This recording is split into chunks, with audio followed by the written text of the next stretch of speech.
And your radiance illuminates what is not true. And it brings it to the surface of consciousness to be seen and then to dissolve. That first bloom, and it happens in different ways for different people. You know, for some, and I'm seeing that much more often now, is like a kind of a melting or a kind of a gradual unfolding. And so when that blooms, when that comes forth, you know, because it's always seeing, it's always watching, it's always available. It's never, like that light never really goes out.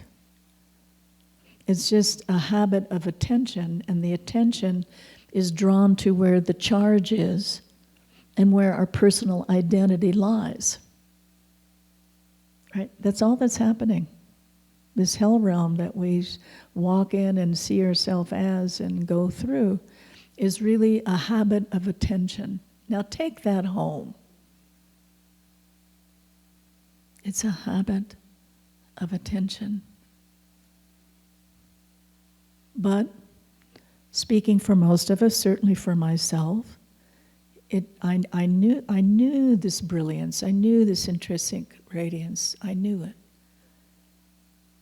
But when the arising of the deep sense of pain and wounding and unconsciousness and, you know, whatever had been gathered along the way, when it came forward, it would appear to, anyway, block that out. And so then whatever, you know, kind of timing that took, I'd kind of take that little road and believe what was arising. But when that essential shift sort of happened, you know, and many of you know what I'm talking about, there's many, many different glimpses and experiences of it. But when it actually becomes into the foreground, it's always in the background, but when it actually comes into the foreground, then that light really never goes off. It never really shuts down. Though you can, you know, still there's like a residue. But the more you bring the attention back to the intrinsic radiance, to that is always awake, always constant, it doesn't fall into the dream of I am who I thought I was. Now, for a lot of us, that's kind of a sense of not enough, lack, I missed the train, you know, however we want to describe that.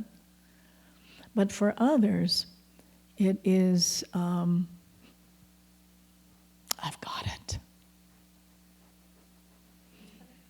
Have you ever met anyone like that? And then I began to see it was a very genuine and kind of innocence, actually. And it was just grabbing onto something that there had been a glimpse of, or even a deep taste of, and then owning it, and then, you know, throwing down your, whatever, your flag, and saying, I'm awake. And you poor slobs over there, you know, I don't know about you, but.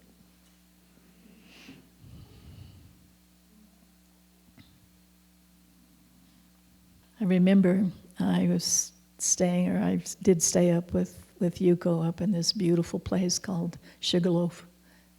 And just a glorious, gorgeous place up there. And after I'd had a day long, I think, of Sangha, satsang and a day long. And yeah, you got to stay in that beautiful little hermit cabin up there too, Linda. Anyway, so we were invited to dinner to this couple. And he was this, you know, he was a hip jazz New Yorker. And he'd been down the road, right? You know, he'd been back with Gurdjieff and, you know, the whole scene. And he'd been around, you know, all the famous teachers and, you know, and I was kind of in shock, really. I don't think I can do this. I really don't. You know, I don't think I have the skill to break through some of the resistance and the arrogance and the I got it kind of trip. And he just said, shut up. Just shut up. You have the great opportunity to be in the fierce light as it's coming through you. And it's a very accelerated path. And whatever you see come through in your resistance, or you're ready to throw in the towel, or whatever it is that you're telling yourself, get back up and get in that fierce fire and move forward. And I did. And I continued to do that.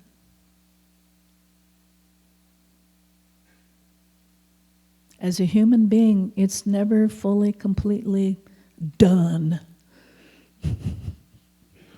It just isn't. You are this channel that is open to the divine, is rooted into the eternal, and between this, I live and I serve. And when this human mind becomes at least somewhat clear and transparent, then I'm sure you know what I'm pointing at, what I'm talking about. Then it becomes you become a channel of transformation for the greater being, the collective. And you don't even question it anymore. You know, for a while it's like, oh my God, I've dealt with that about 2,500 times, and here it is again, you know, surely this isn't true, you know, it's that other person's fault. I know it is. You know, if they just get their scene together, you know. And then you go, well, there it is, a spiral. It goes deeper and deeper and deeper. And here we go again. And here we go again. And then it touches the seed. And then the unwinding of the whole residue of the separate person starts to unwind. But here it comes again. And it knows in this clarity that that seed has been resolved.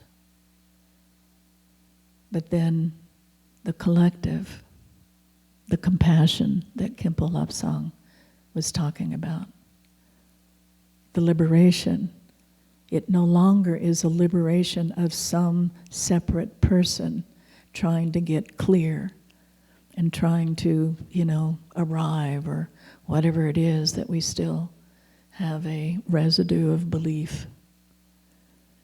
You become the transformational, you know, I like to call it the blessing channel. I like that. Then for all beings. And you don't know where it's coming from, and you don't care where it's coming from.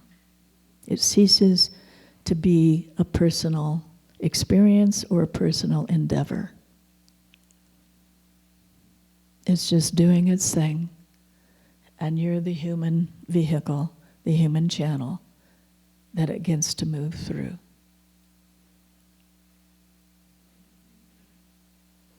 I love those beings up there. You know, the whole painting is extraordinary, but there's just something so amazing to have these awake light beings that are constantly present, constantly in service, constantly blessing.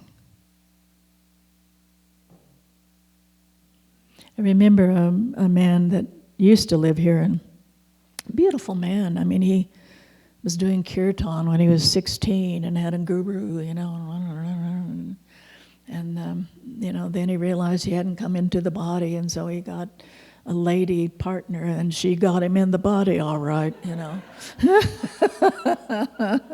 That boy was brought down, and he showed up. You know, he showed up.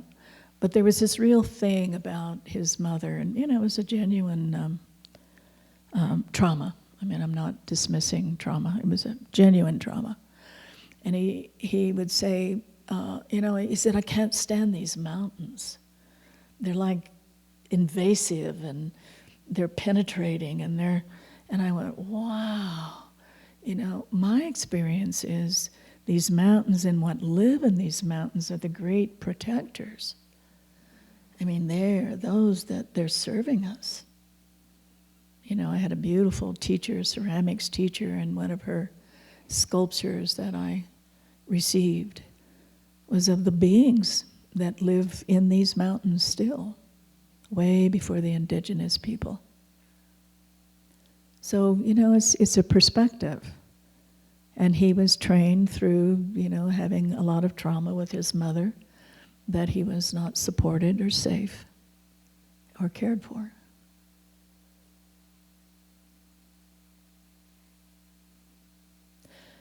So it doesn't mean that you don't do therapy. That's a blessing. It's a great blessing.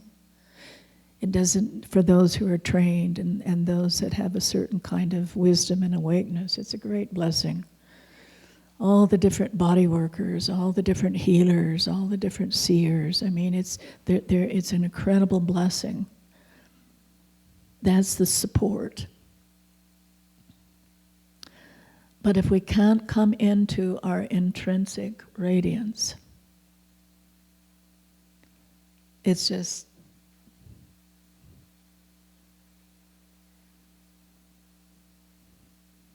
never over.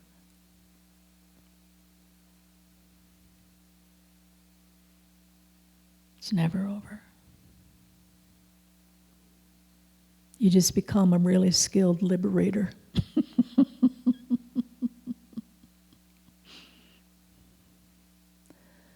So is this where you attend?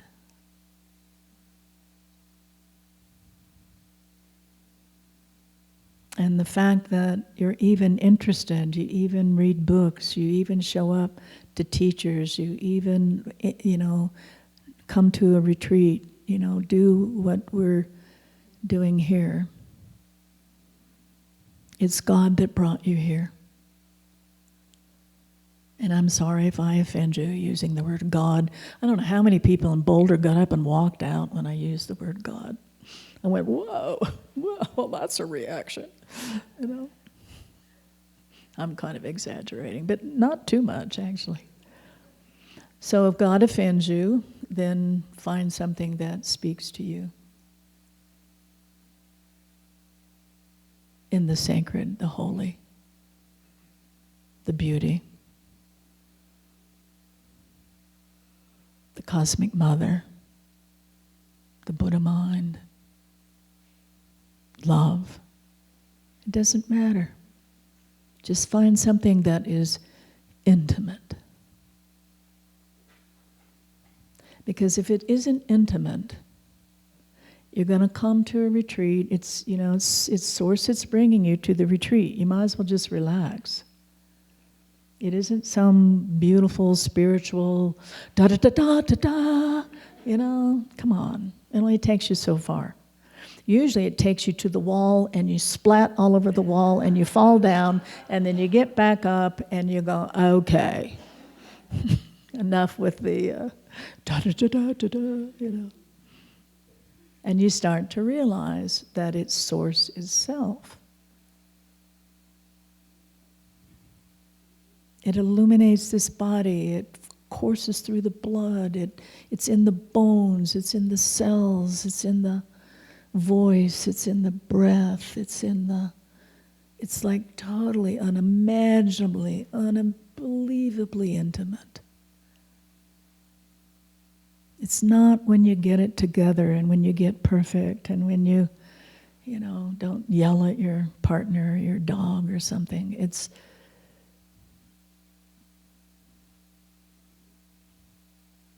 what moves you. The deservability and non-deservability is nothing. It's just a dream that God absorbed from the past. And it's brought forward in this current moment and seen as current. That's all it is. So your intrinsic goodness, it's really wonderful to bring it in. You know, some people, we had a meditation teacher for many years, Shinzen Young, and in fact I got his book out of the gift store, and it was fun to read what he had to say, because Nate and I sit with him for many years, and he was a great meditation teacher, a really good meditation teacher. And he said, my problem is I think I'm like God itself. I'm spectacular. I'm like the best there ever is. I went, wow, that's a big, I've never thought of that, But it was just as much as, and he said, it's just as much as a trap. It's just how you play, how you play.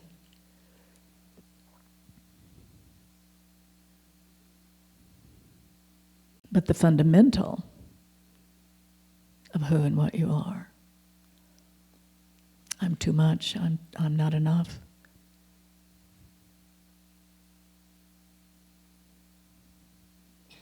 Welcome home, sweetheart. Welcome home. You've been wrangling around in my head for many, many years now. And I love you. Because that's all I know as this intrinsic goodness, is I'm a loving being. That's what arises and flows forth. That's the reality of it. It's not some Valentine sweetheart, ooey gooey, whoopee whoopee, wah wah wah, sex 5 times a day. That's fun. But that's not what we're speaking of here. And so those voices, as they come up, it's a function of reality.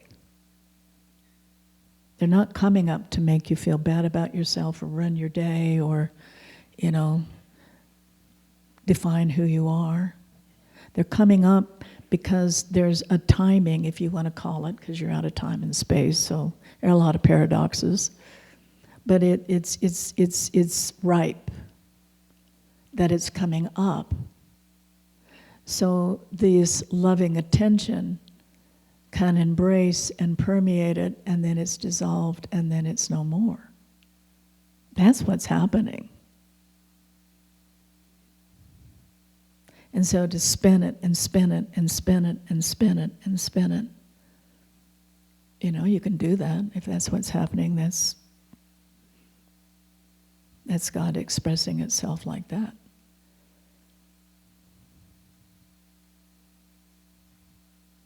But it isn't who you are fundamentally.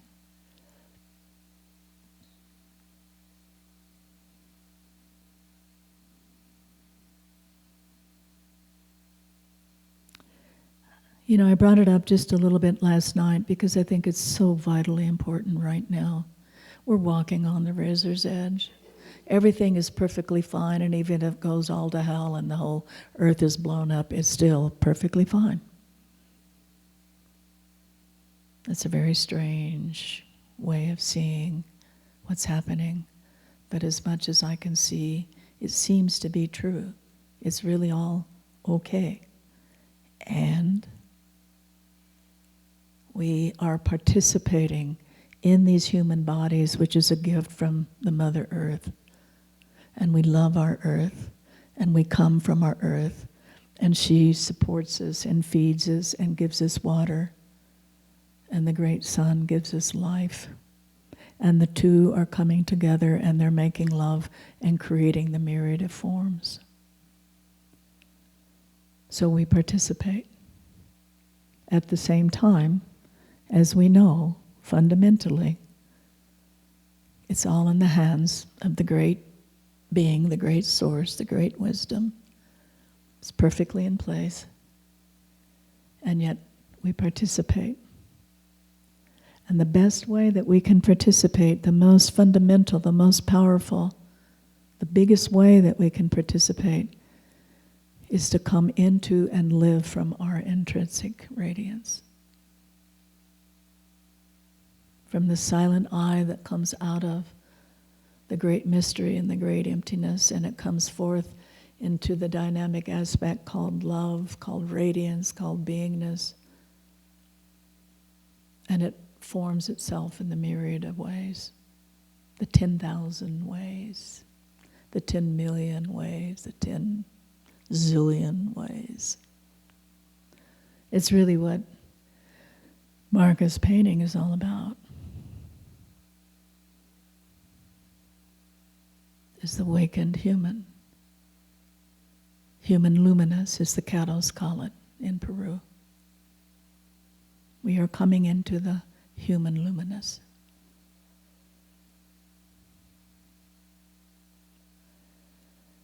The razor's edge is quit screwing around.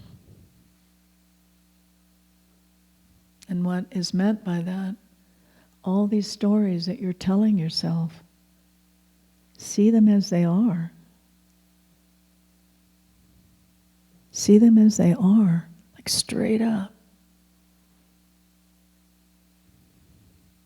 And the hidden agenda, have you noticed that there's a few little hidden agendas coming up lately? I have. I don't know about you. And it'll just come up just like this full movie almost. It's like, whoa, good Lord. 40 years of looking, obsessively, neurotically. I mean, mine was a neurotic, obsessive looking. I didn't see that. This whole way of, projecting and being and, not seeing, and it was just stunning.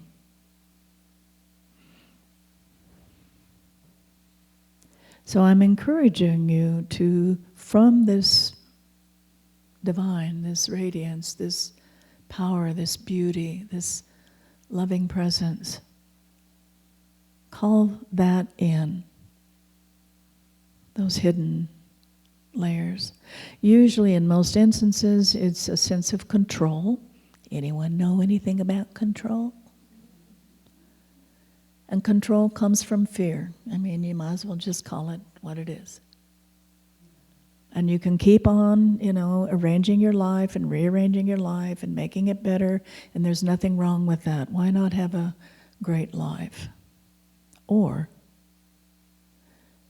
you can begin to live, root deeply into the primordial perfection, the primordial source, the primordial arising of love and creation. And then it will reorder and reharmonize your life spontaneously. Have you noticed? Have you noticed that?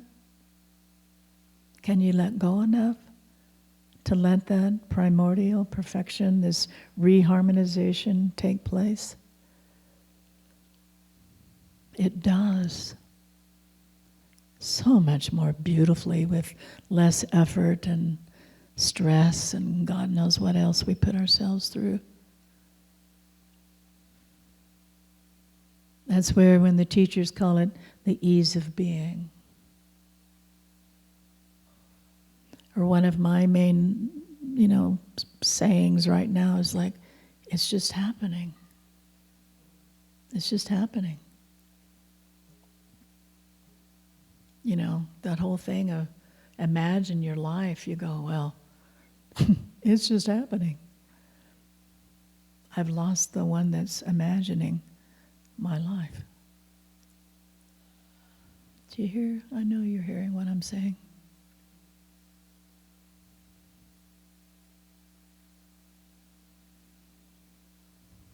But that doesn't mean you don't engage. Please don't hear that. You do engage. you deeply engage.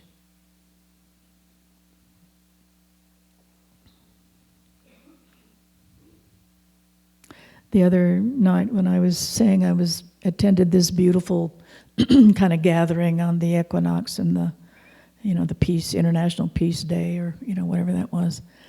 And Amalia, the Chinese Qigong master and healer, and she was talking about the Ta Diem, or the Da Diem, I always can never forget, Da Diem, Ta Diem. And I always thought, it's here. Well, she's saying just exactly what my teacher Vajra talks about.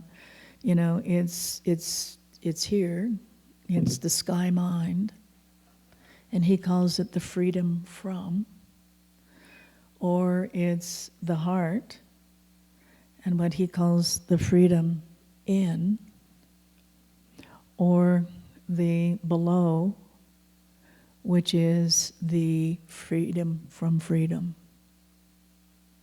Isn't that interesting? Across the board, every tradition sort of picks up a certain way of describing that same map of awakening and realization. And often, when you have that essential shift, when the background becomes into the foreground and it begins to consciously lead the life. It's always been leading the life, but now it's consciously leading the life. You'll tend to hang out in that awoke first, in that essential shift. And for many, if they're very highly mental, they'll wake up into the sky mind, because the mind is like open and spacious, and it's not all crowded with ideas and thoughts and projections and hierarchy and judgments and whatever the conditioned mind is. Or perhaps if you either have a tendency to have an open heart, that includes everything, the great spectrum of everything. It'll wake up through that, this part of the whole.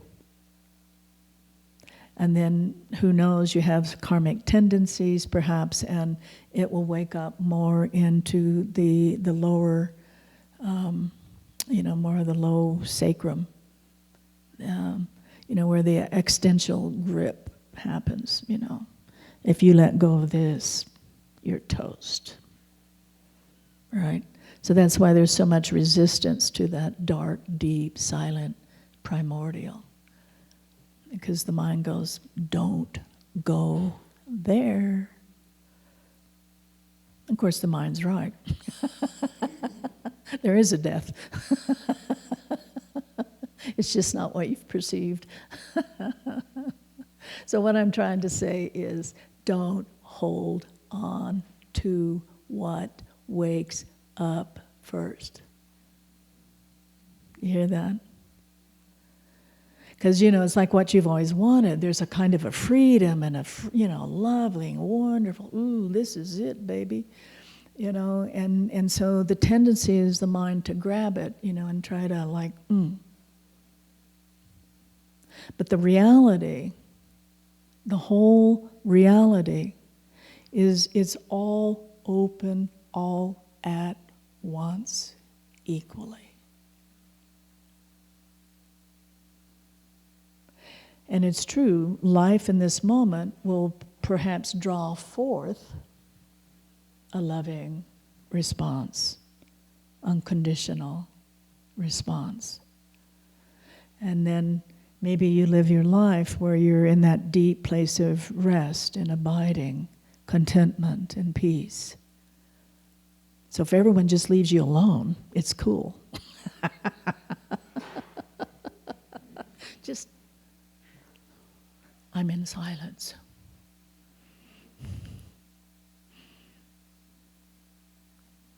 Or maybe you've had a very, active mind.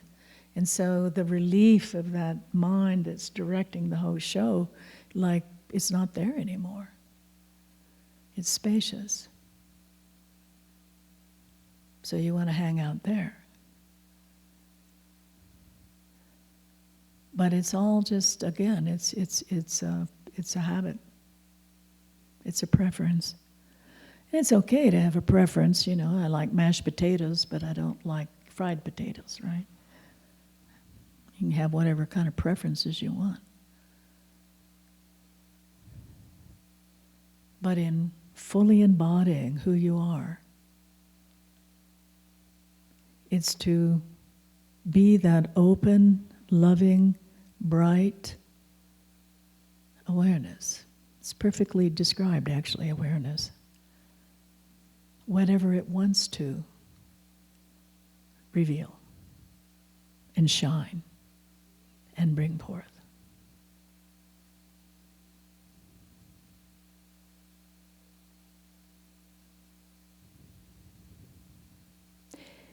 It really doesn't care what your preferences are. It really doesn't care. That's love. That's unconditional. You can have all your preferences in the world, and you can, you know, give all your little lectures to other people that don't share your preference. You can define your relationships by those preferences. You can do whatever you want. But if the attention comes back to that sees, that is, the suchness, the isness, there's no words for it, but it's a felt presence. It's a felt awakeness. It's a felt, you know, for a while perhaps it's helpful to have like an anchor. But even that, there's like a bare anchor because you're in this body, you're home, you know, you're rooted into that is primordial in the bones, in the spine. But it's bare. The rest is, and it's very strange, you just kind of walk around in this kind of like, ooh, I'm everywhere, all at once. And then the moment draws forth what it draws forth. Heart. Rest. Clarity.